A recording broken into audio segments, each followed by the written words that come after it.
Welcome to today's Lunchtime Symposium, organized by the Cyprus Centre at the University of Westminster and the High Commission of the Republic of Cyprus in the UK. My name is Petros. I'm a senior lecturer in English language and linguistics at the University of Westminster. I'm also co-director of the Cyprus Centre, together with my colleague Christos and our patron Zacharia. And this is the third and I think last installment of the Cyprus Symposia series for this academic year. The Lunchtime Symposia explored the impact of the COVID-19 pandemic on the UK's Cypriot diaspora. We've already had two events looking at the impact on the community's health and also on the community's creative industry and the impact on art. And today we thought we'd close this round of discussions and conversations by focusing on the younger generation of the UK Cypriot diaspora. And we have four speakers today who self-identify as young people.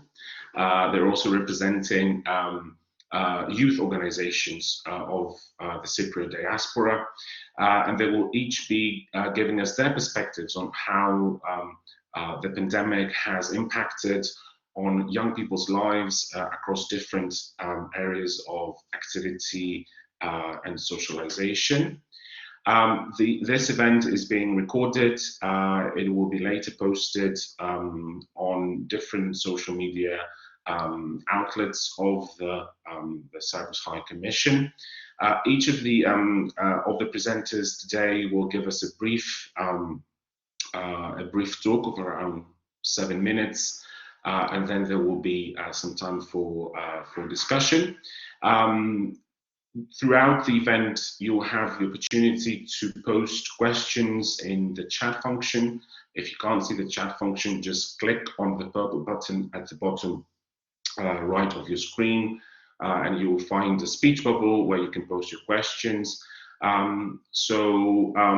We will take all questions at the end, after all our presenters have made their contributions, so we can round up themes and topics.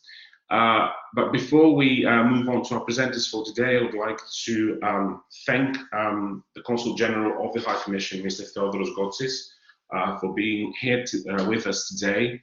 To give an address on behalf of the High Commission of the Republic of Cyprus. So, Mr. Gotsis, the floor is yours for your welcoming address. Thank you very much, Petros, and regards to all of you. This is a very important initiative in a wider context to discuss all aspects of the pandemic, its consequences, and most importantly, the consequences on our next generation, as it is the subject, the key subject of our discussion today. Obviously, an unprecedented situation, which had immense repercussions to the lives of all people, and of course, to our diaspora youth here in the UK, and I'm sure that during the discussion we will be able to go deeper and see how it affected the expectations, the income, business, SMEs, work prospects, hope and trust in our lives and the lives of young people of our Cypriot community. From our side, you know that the consequences were immense from the beginning to the wider community here in the UK. Of course, we always have to remember that many people were lost, and our thoughts and prayers are always with the members of their families, and we may all have relatives also that were affected. But beyond that, we go into the a framework discussion, I would say, of the impact in all other aspects of the everyday life here in the UK. So without further ado, I'm sure that all of our good friends that will be our speakers today, Christos, Adrian, Nicholas, and Elle, will have a lot to say on these aspects. We're looking forward to hear them and discuss later.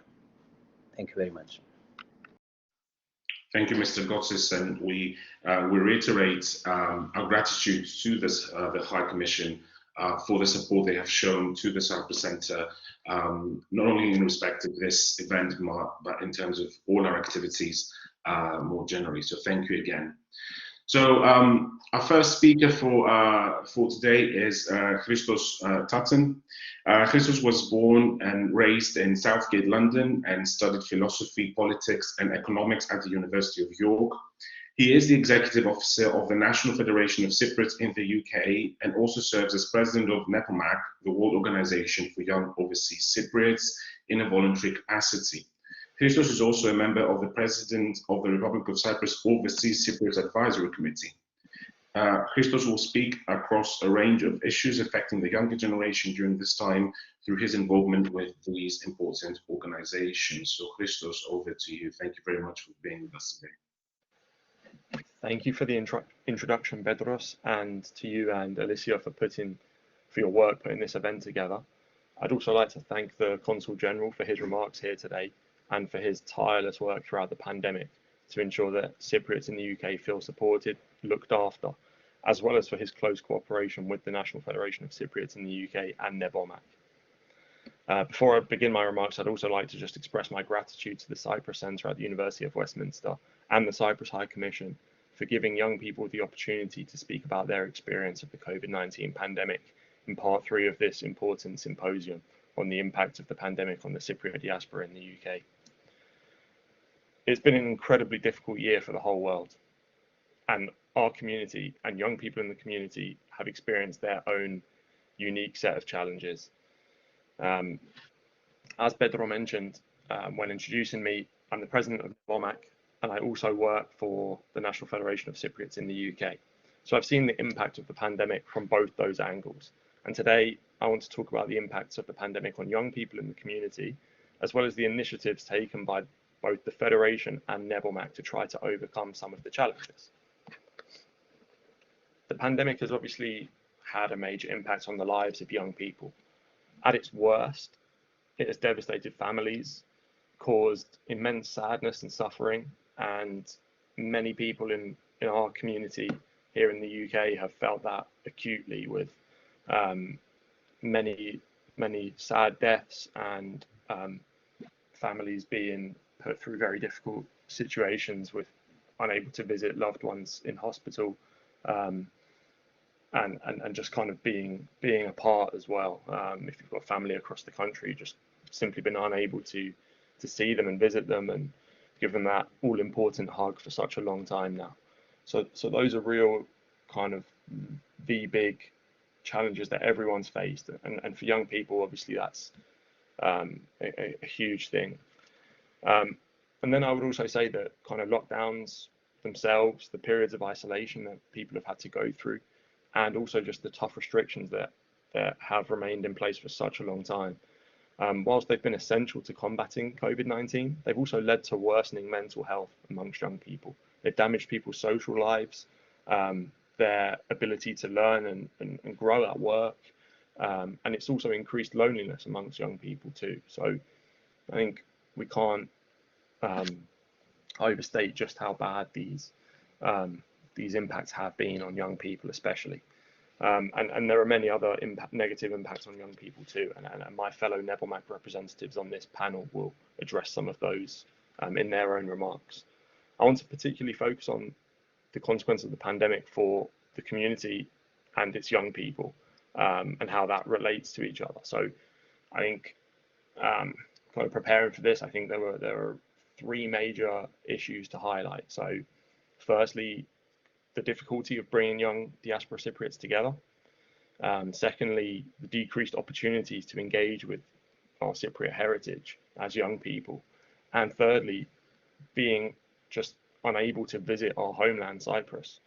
So I think those are three major things, and I want to talk about those in a bit more detail. So difficulty of bringing young diaspora Cypriots together. Obviously, this is such a key thing for our community. I mean, it's so important that amongst our daily lives, we place a big emphasis on young Cypriots coming together, meeting, building bonds, forming and growing that sense of community alongside each other.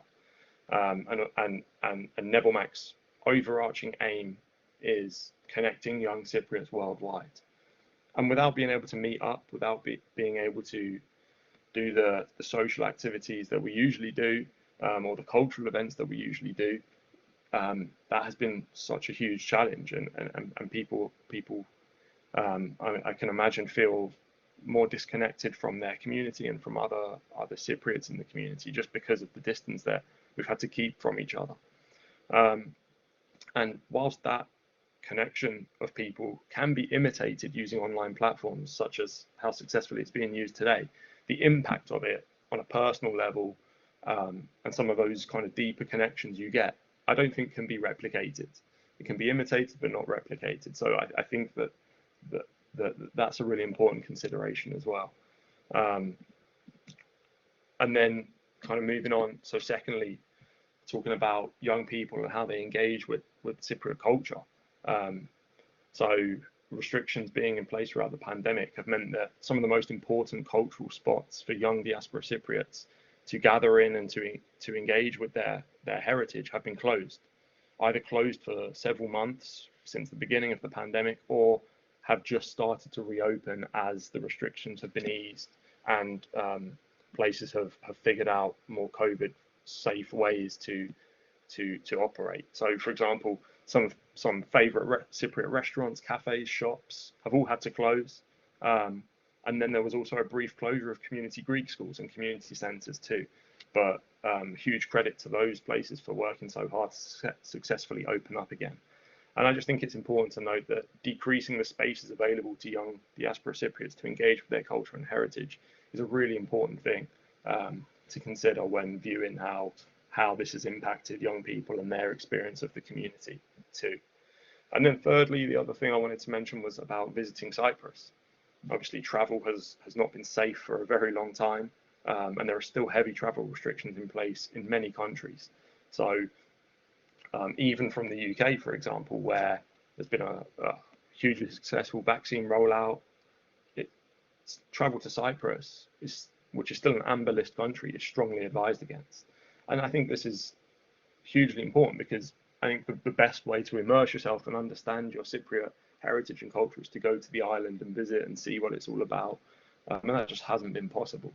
And for NEPOMAK in particular, that's been such a difficult blow because our two main flagship events each year are NDCP and NCCT, which are trips to Cyprus to engage with the culture and the history and the heritage and experience the island firsthand. And they just haven't been possible. So we've had to cancel them this year and last year, unfortunately.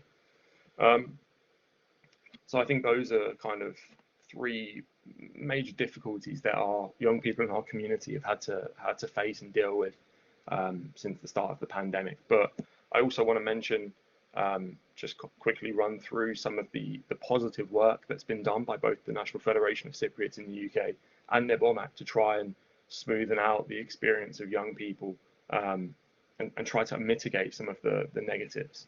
So the Federation, for example, has, with the sudden outbreak of the first wave of the pandemic, we identified that thousands of Cypriot students were stuck indoors at their universities, scared, away from their families, and kind of worried about what was next for them. So the Federation arranged for over 4,500 food packages to be sent to Cypriot students in the UK under the auspices of the Ministry of Foreign Affairs of Cyprus. And I should say that that support wasn't just for young people. And an additional 600 food packages were sent to elderly and vulnerable UK Cypriots, thanks to sponsorship of John Christodoulou, founder of the Yanis Christodoulou Foundation. The Federation also established a community medical helpline in partnership with the Cyprus Medical Society in the UK, worked closely with NEPOMAK UK to get young people helping out in the community, as Adrian will talk about, and has put on a series of inspirational talks and interviews with prominent UK Cypriots such as Professor Kypros Nikolaidis, Dr. Linda Papadopoulos, Dame Janet Paraskeva, Theo Pafitis, and John Christodoulou to try and inspire and generate this real sense of community despite the obvious challenges that have been faced. And the Federation's also launched a mentoring initiative as well in the last 12 months to try and pair up young British Cypriots with more senior figures in their fields of interest. And then also from a NEPOMAK angle, just to mention a couple of things quickly that we've done to try and offset some of the negatives. As I mentioned, we couldn't hold our annual trip to Cyprus, so instead we ran a series of short courses for the same group of people that would have gone to Cyprus, and others too that wanted to join, that focused on teaching the Greek language, that looked at the history of the Cypriot dialect, as well as teaching some traditional dances. And that was all thanks to the support of the Presidential Commissioner of Cyprus, the University of Nicosia, and the University of Cyprus. And we've also made sure that our members have had access to accurate information about the pandemic, and we've held online events across the world. And we also created a vaccine campaign video starring Professor Kypros Nikolaidis, who I'm sure everyone's heard of, is a wonderful pioneering fetal medicine scientist. And so we wanted to put out positive information about the COVID-19 vaccination using his prominent position, but also with important messages from doctors and nurses within NEPOMAK as well. So I'll end it there. I think I've taken a bit long, but just wanted to highlight these initiatives as ways that we've tried to offset and mitigate some of the negative consequences of the pandemic. And just on an optimistic note, I just really hope we can get through this pandemic the next few months, and when things are better, we can get back to doing those all important engagement and creating bonds between young diaspora Cypriots, because that's so crucial to the future of our community here in the UK, but also across the world. So thank you for listening.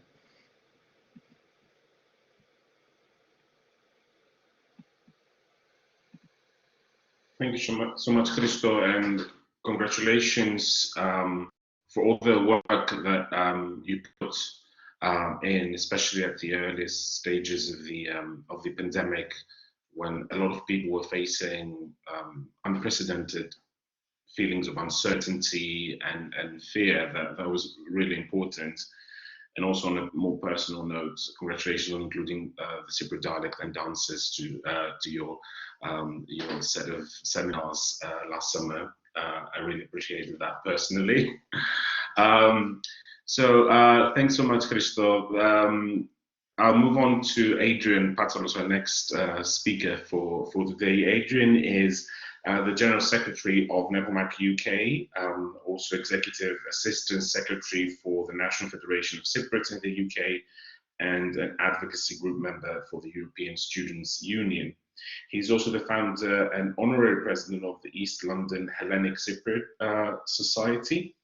Previously, he was a social sciences tutor at the University of East London, the chair of the HR and Governance Subcommittee at University of Salford Students' Union, the engagement coordinator at University of Essex Students' Union, and the president of the University of East London Students' Union, and the chair of the Board of Trustees.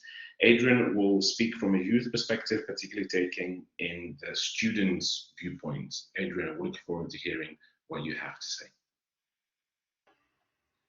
Thank you, Petros, and to the Cyprus Centre for organising this event and the whole series of Symposia events. You know, I've really enjoyed attending these events in person in previous years, and I'm delighted to see that it's continuing despite the barriers that the pandemic has brought upon us. Before I go into detail regarding the youth and as Christos said specifically about NEPOMAK UK, The one thing I would like to do is thank our community leaders, because I think the one thing that we ought to remember is that people like Christos Karaolis, like Christos Tuton, Konstantin Alexandrou, are all volunteers in their roles leading community organizations. They have their day-to-day jobs, they have their families, and it's always inspiring and fascinating to see all the hard work that is done in a voluntary capacity by these community leaders and, of course, their committees and their volunteers. Equally, a huge thanks to the Cyprus High Commission. Yes, people get paid to do a job, but people like Mr. Theodoros Gotsis and his colleagues have gone way above and beyond their duties and obligations to be there for Cypriots, even before the pandemic, but even more so once the pandemic affected our lives. So a massive thank you to them for the heroic efforts. Those first few weeks were a nightmare, to say the least, with thousands of students full of uncertainty, not knowing if they can go back, if they can't, and all of that confusion that existed initially. I was looking at the words that you had in the description of the event, and it's two words that I want to focus on in particular. And if I may also add a third word that might even sound a bit bizarre. So I want to focus on hope and trust, and also add the word opportunity. And you might wonder how opportunity is a possibility with a pandemic that stops us from engaging with many opportunities. Having worked in student unions for many years, the one thing I often had as a reaction, either from the university management or local MPs or councillors, was a lot of doubt about how much interest students have about their communities, their nation, international affairs, and they had very little hope, always claiming that we don't pay attention to them because there's too much apathy, and we'll pay attention to those who really care.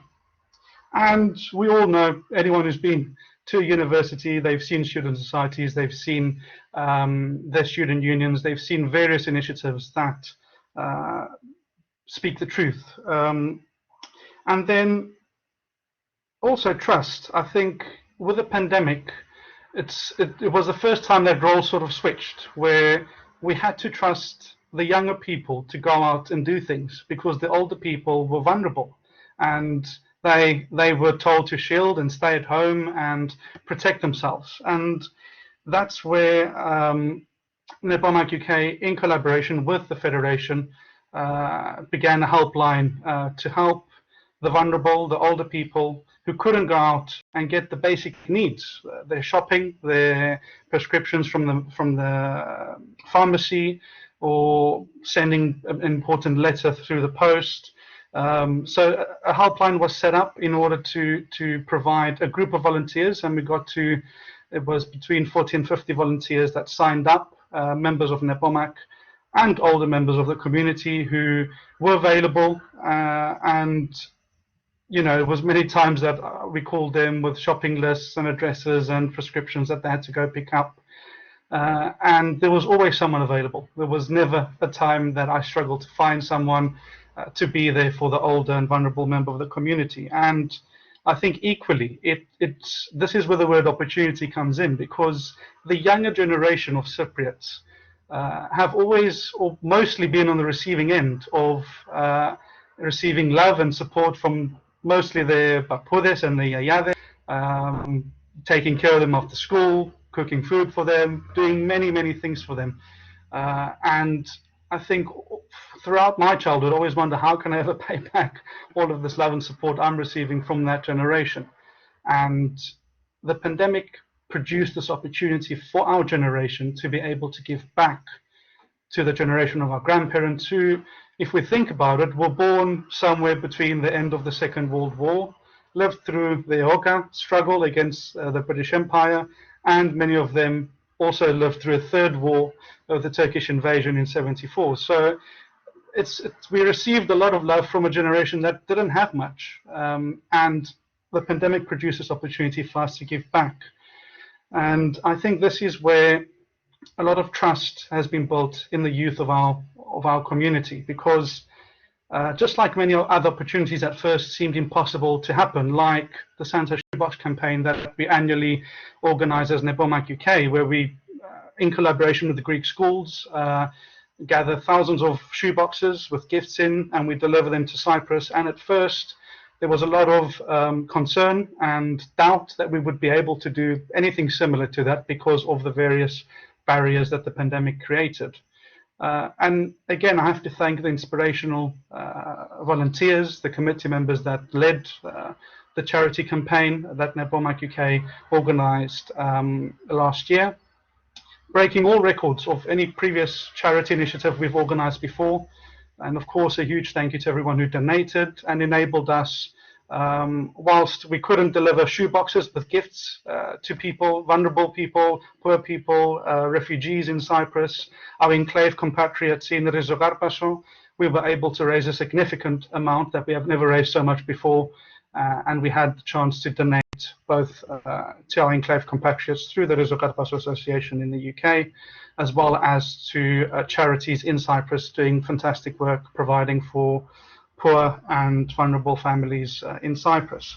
So I now focus more on the positives of how we've managed to persevere, because I think that's in the DNA of Cypriots as well, that whenever there's been a disaster such as the invasion or the pandemic or other disasters or financial crises that have affected Cyprus, Cypriots have proven that we can roll our sleeves up and get to work and manage to be there for the people who need us. So again, a huge thank you to everyone who helped us make that happen. And despite the many barriers and setbacks the pandemic has brought, there is hope, and we can trust young people, and they will create opportunities even in the most dire times.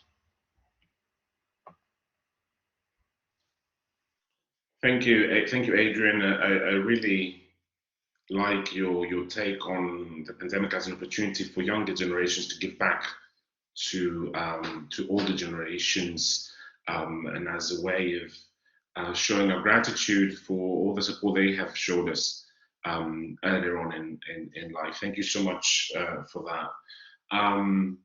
Moving on to our next contributor today, we have Nicou. Nicholas is Honorary Vice President and Global Outreach Coordinator at NEPOMAK. Nicholas has a degree in biochemistry from Nottingham Trent University. He currently works as a manufacturing improvement associate for Mira GTX, a biotechnology company, a job he acquired during this last year during the pandemic. Nicholas will talk on the topic of job hunting at the start of the pandemic, and will share his views in terms of those job sectors offering employment and the difficulties faced. Nicholas, we're looking forward to hearing what you have to say.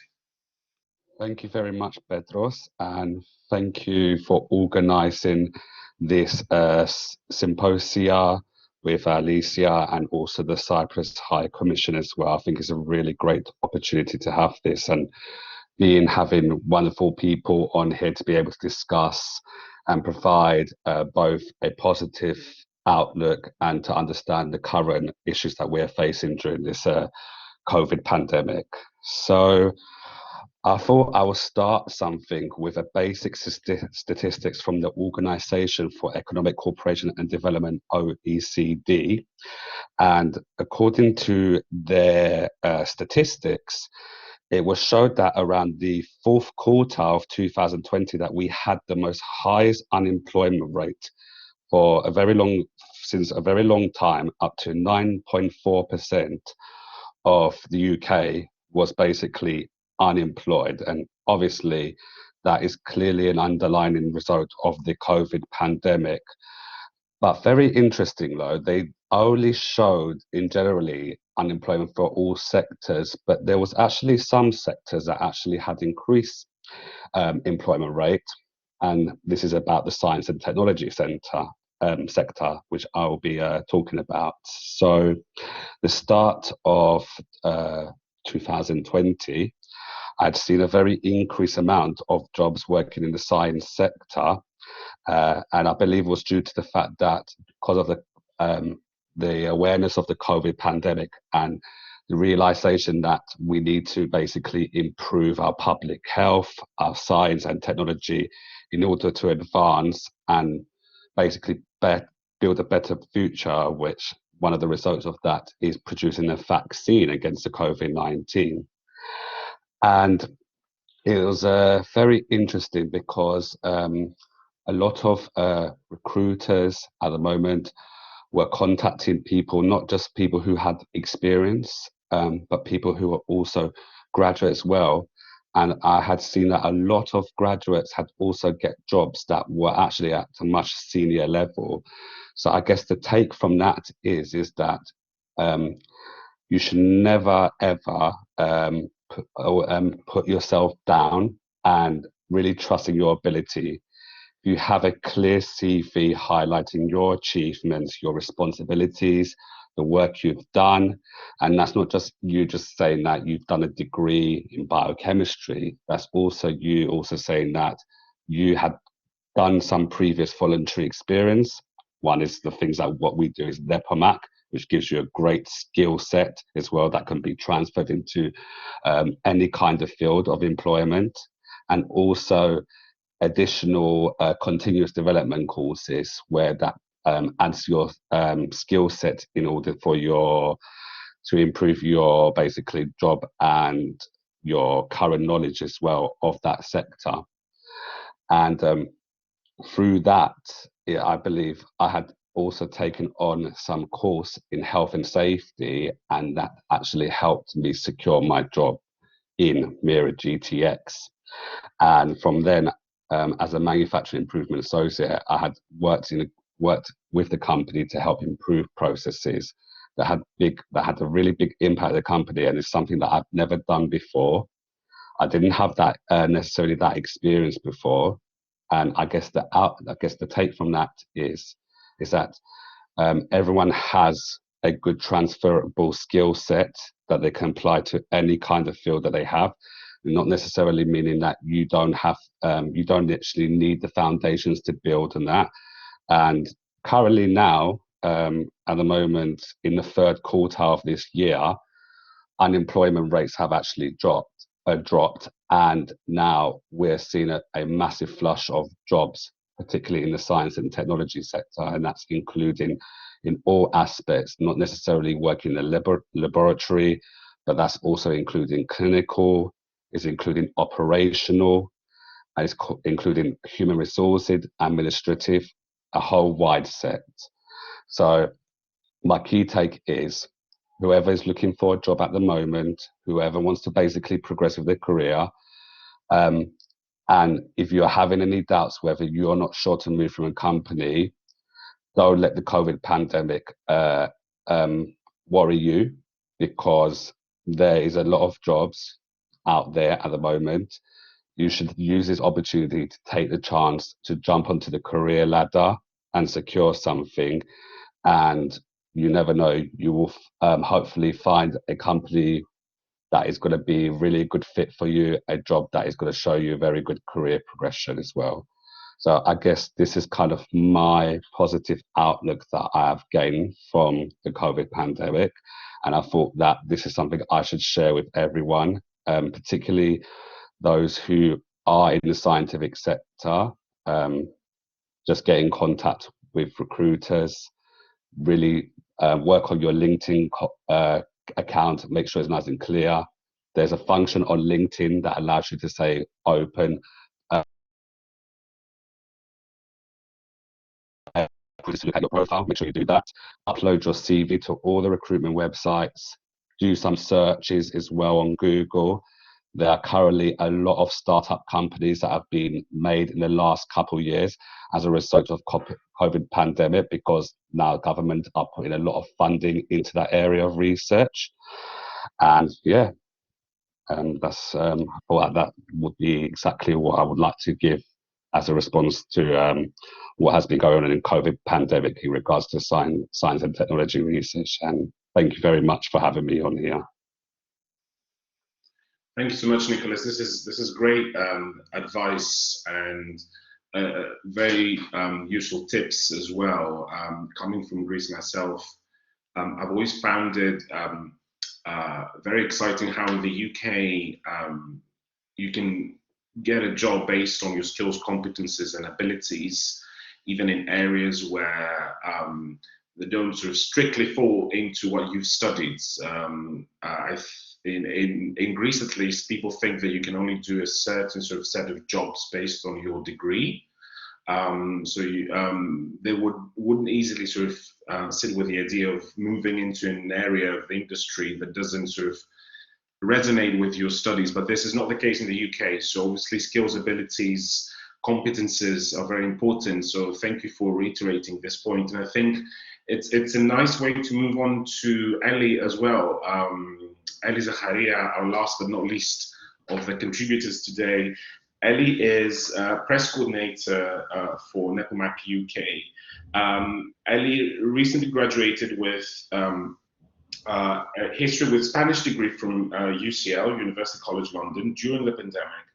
And in September, she will join the Bank of England undergraduate program. So obviously here, it will be very interesting to hear how you can join the Bank of England with a degree in history and Spanish. So an excellent example, Elle. In the interim, Elle will undertake a policy internship at the Department for Environment, Food and Rural Affairs. So more nice evidence of this diversification of your employment profile.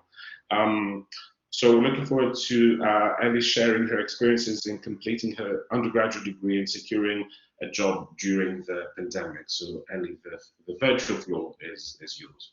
Thank you, Pedro, for the introduction, and to the Cyprus Centre and the High Commission for providing young people with a platform with which to discuss our experiences of the pandemic. So yeah, if I just take us back to March 2020, when this pandemic hit, I was about a term and a half into my final year of university. I'd spent my third year of my degree abroad in Spain for the Spanish component of my degree. So it was already quite hard to adjust back to London, back to UCL, back to that kind of study period of my life. And I think I just about found my feet at Christmas time going into March. And then obviously the pandemic hit. So it was another.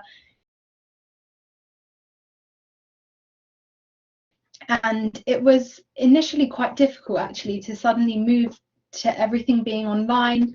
I was writing my dissertation, so having to do that with purely online resources and not being able to go into the library, not being able to use all the resources that most students have access to quite easily at university was quite a challenge. I particularly valued that kind of one-to-one contact with my lecturers, my supervisors, and that small group seminar kind of teaching. And I mean, I'm very thankful for technology and Zoom and Teams and everything providing us with the kind of ability to do it online. But as Christos mentioned, you can imitate it, but you can't really replicate it. It's not quite the same. But I think what the pandemic has proved is that we're all quite adaptable as humans. So we just plow on through, really. So that was quite a challenging time, I'd say, finishing the degree.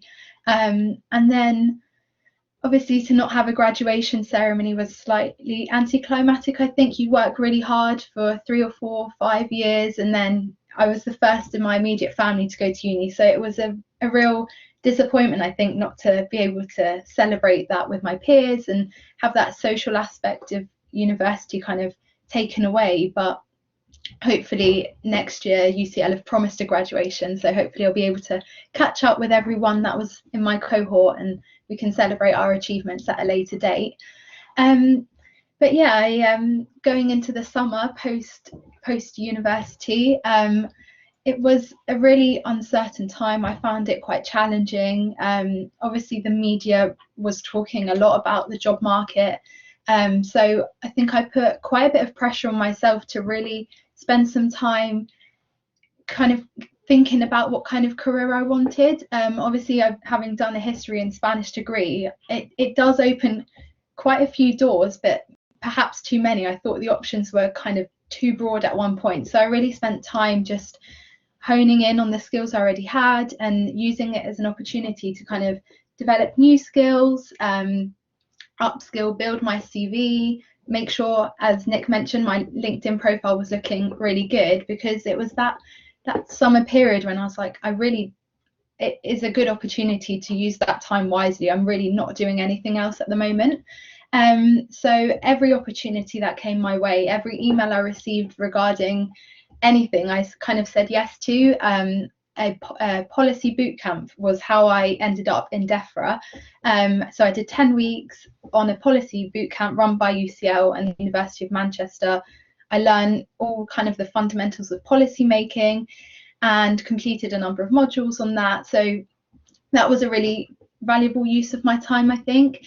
I also did a coding course, which is very unlike me. It was aimed at getting women into kind of tech. So I thought that would be a really good way to kind of bridge that gap between the arts and more techy side of stuff.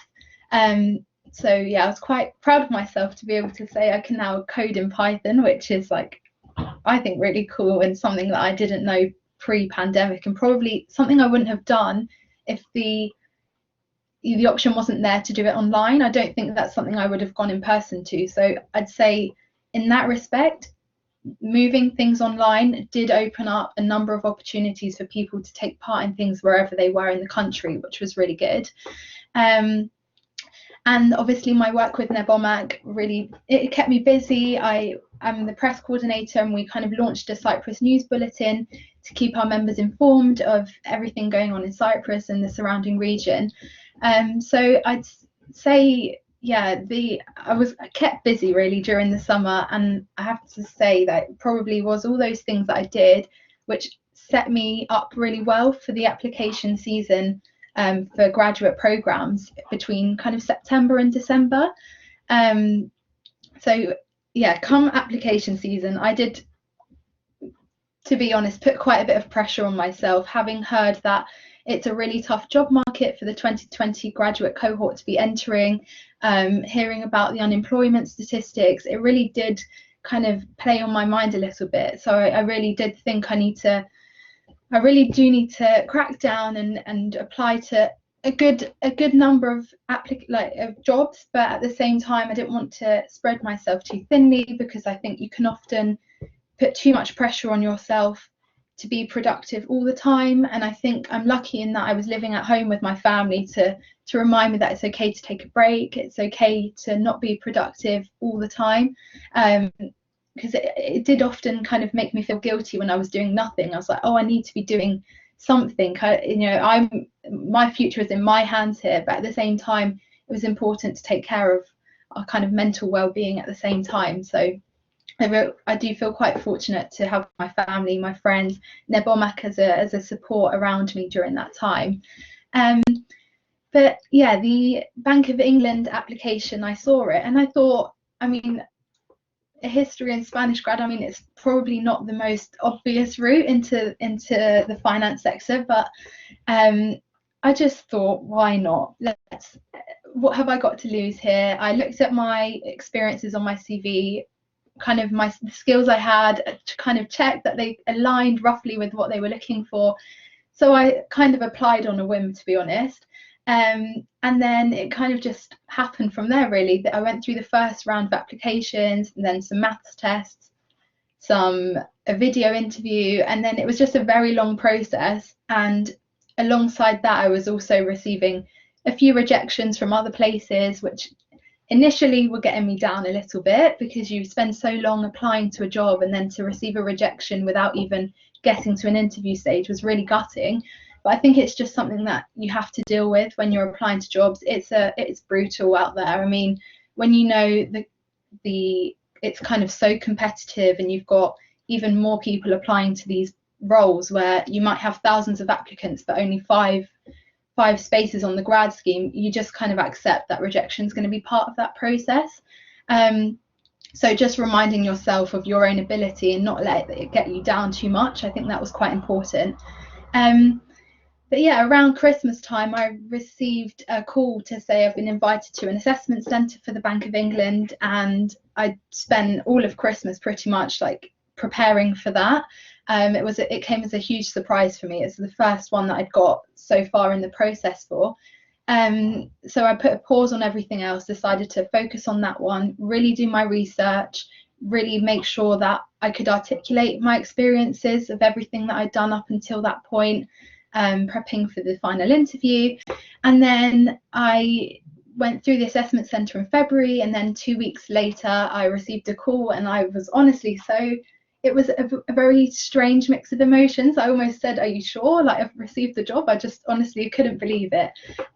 But yeah, I was delighted to receive that, and it was a sort of sense of relief almost to know that I could breathe, I could take it easy and kind of just enjoy the rest of the time until September, enjoy a much slower pace of life that I think the pandemic has probably brought for a lot of people, just to take a step back, slow down a little bit.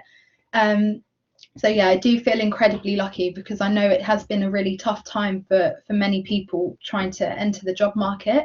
But as Nick said, there are kind of jobs out there, it's just having that confidence in your own ability to just go for it, because at the end of the day, if you don't try, you'll never know.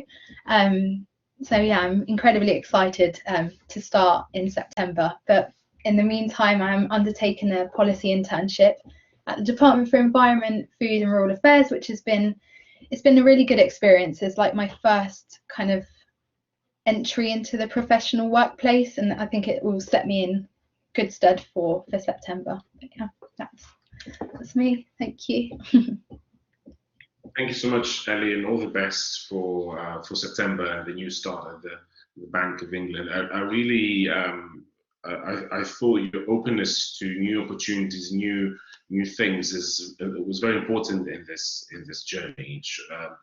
And I think that's what the take-home message would be for me, for people to be open to new things and try out new things. Things won't always work out, but nothing will work out unless we try.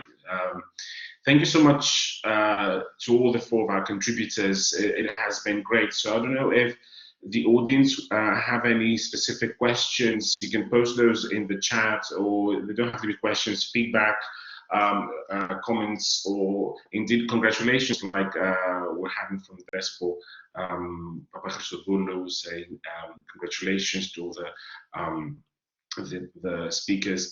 I had perhaps one question for the four of you.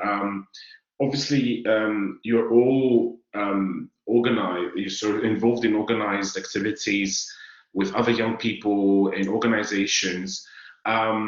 So, how can we engage more young people with work such as the important community work that you are all doing from your own respective areas? I mean, in your experience, what are some sort of more sort of important areas of resistance from your peers in getting involved with community organizations like NEPOMAK, or indeed with the National Federation of Cypriots in the UK? And how could we sort of counter these areas of resistance and get more young people involved? What are your thoughts on this?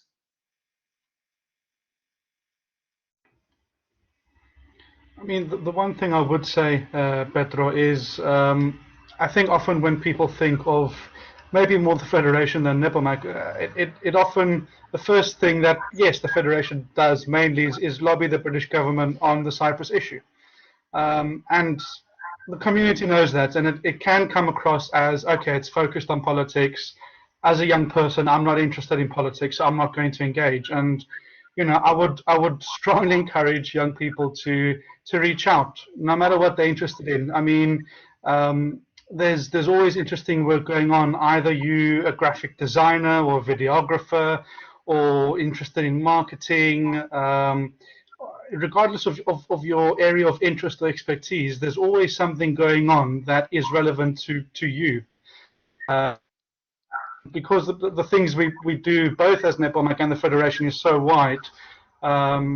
You know, I would say don't jump to conclusions. Feel free to reach out. I mean, social media, we respond fairly quickly, and you know, we have seen interest of people messaging and saying, you know, this is who I am, this is what I do, how can I help? And trust me, we'll find something for you to do if you have the appetite. And it does improve the chances of becoming more employable and landing that job. I always encourage students who are close to graduation to ask themselves, or even when they start their studies, to ask themselves, what's going to make you different from the thousands of English lit graduates at the end of your year? What's going to make you different to all the finance graduates at the end of your year? And it's those extracurricular things you do that gives you that head start. So do reach out, and I'm sure my colleagues will add more reasons to reach out. Thank you, Adrian. Any other thoughts or different perspectives? We have a few questions from the audience, but if Christos, Elle, or Nicholas would have anything to add? I mean, I'd just say, I think Adrian's covered a lot of it there, but I just think that kind of flipping it onto like our side as the organisers, as the people involved in the organisations, it's definitely about getting the word out there, making sure that people are talking about the organisation, talking about how beneficial that can be, making sure that the things we do are both culturally important to our Cypriot heritage, but also just fun at the same time. I don't think when we do things, they have to be enjoyable, make people want to come back next time, not feel like it's a burden being part of the community, but feeling like it has opportunities and it has benefits. And we're constantly trying to do that with everything we're doing. So. Thank you. There's a question from Lorna Basiliadi. Hello, Lorna. Lorna, as some of you may know, has completed a survey on cultural heritage and mental health, including in the Cypriot community in the UK.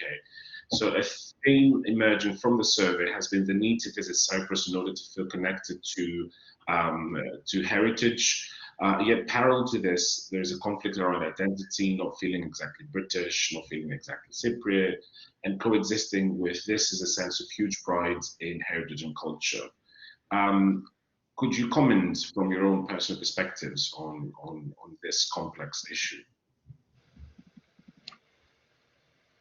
I think it's hugely important. I mean, I want to talk about my experience, what I've seen. I'm fortunate enough to have been to Cyprus pretty much every summer of my life, and so it's kind of something that's like a second home to me. But when you consider people who are less close to their Cypriot background, their culture, their heritage, maybe their parents didn't live in an area that had a lot of Cypriots or a large community, or perhaps even, as we have in NEPOMAK, people from South Africa, Australia, Canada, the US, who are geographically very far from Cyprus.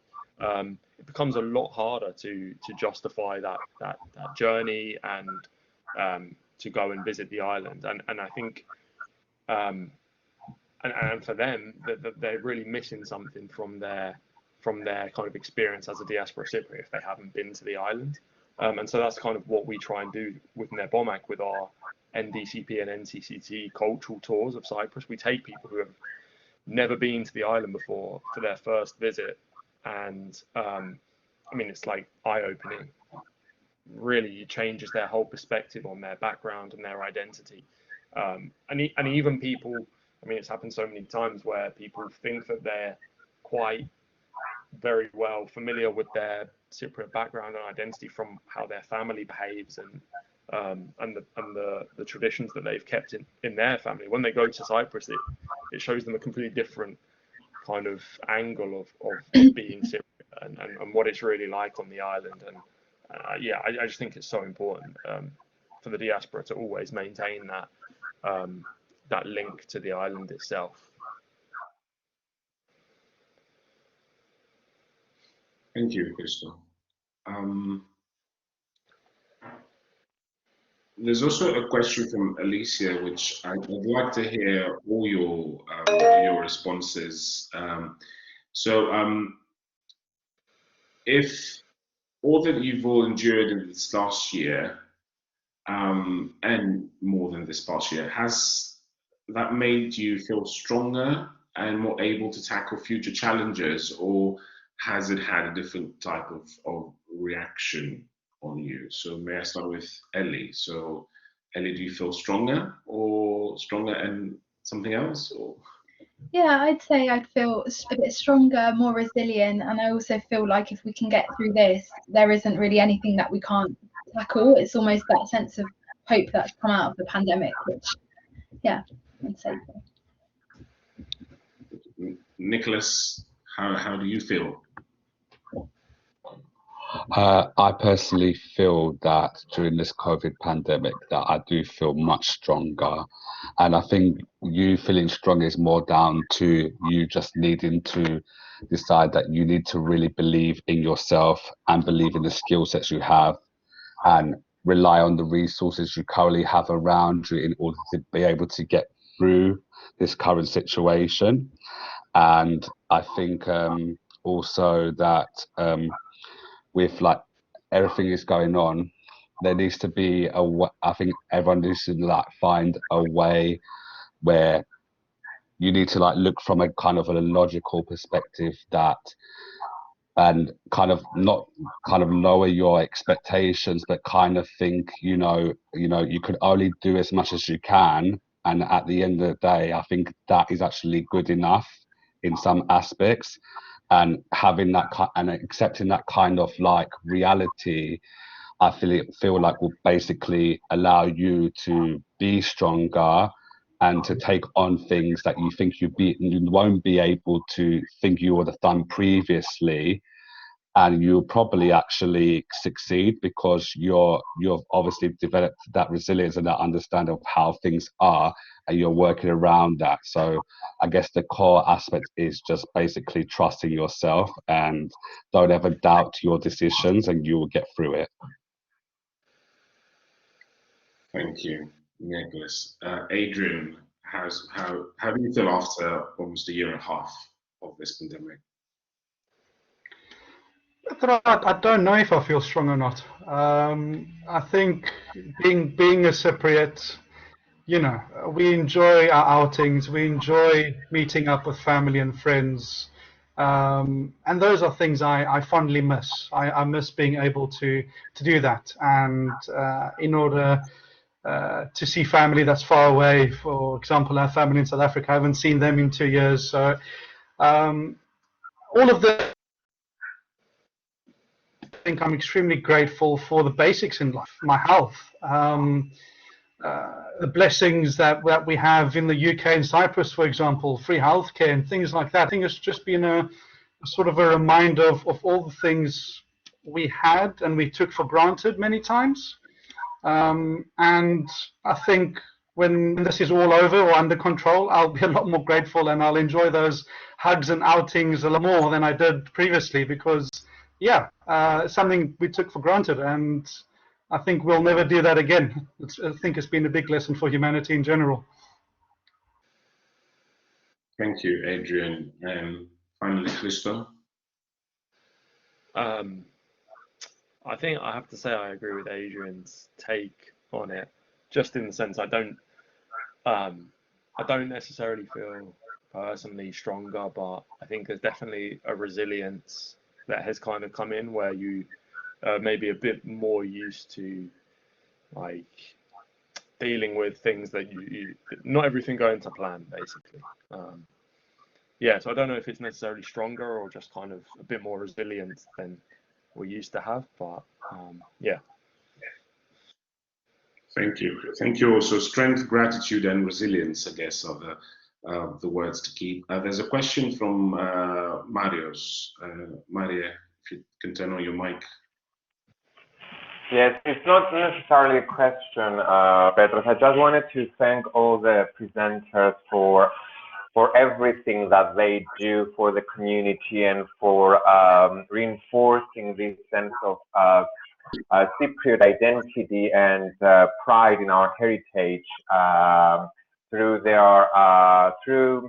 the Federation and NEPOMAK, which are both very close collaborators of the High Commission, the High Commissioner himself, but also the General Consul, Theodoros Gotsis, and of course the cultural section. Before the pandemic hit us, we started this collaboration with NEPOMAK, visiting the museums and bringing the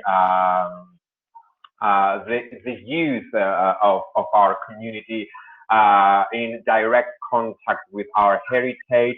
We hope to be able to resume these activities and more activities that engage specifically with the youth of our community. But I would agree with Alicia that this generation are due more credit than usually given to them. So thank you very much, guys. Thank you very much for your positive energy, your positive messages, and of course for the tips, which are very useful to us who belong to an older generation. Thank you very much. Thank you, Maria. And on that note, may I also extend the thanks on behalf of the Cyprus Center, the University of Westminster, for all the contributions that we've heard today. Thank you so much for the participants. Thank you so much to the attendees for the very kind words. We've had a lot of positive reaction in the chat. Thank you to everyone who has posted other messages. And I think on that note, and in being mindful that we're slightly over time, I'd like to bring this event to a close, and also the Lunchtime Symposia series to a close as well for this academic year at least. I'd like to thank everyone who has helped put this event together. Marios and Alicia have been very powerful driving forces in this initiative. So a round of virtual applause to Marios and Alicia. I would like to wish everyone a very nice afternoon and very good summer, kalo kalokeri, kalabanya, to those of us who may be lucky enough to go to the seaside this summer, but even if not, we're looking forward to seeing you all again in some future events. So, we'll keep you posted on our activities as of September and the new academic year. So thanks everyone, and be safe, be well, enjoy the summer, and hopefully see you all soon. Goodbye from me.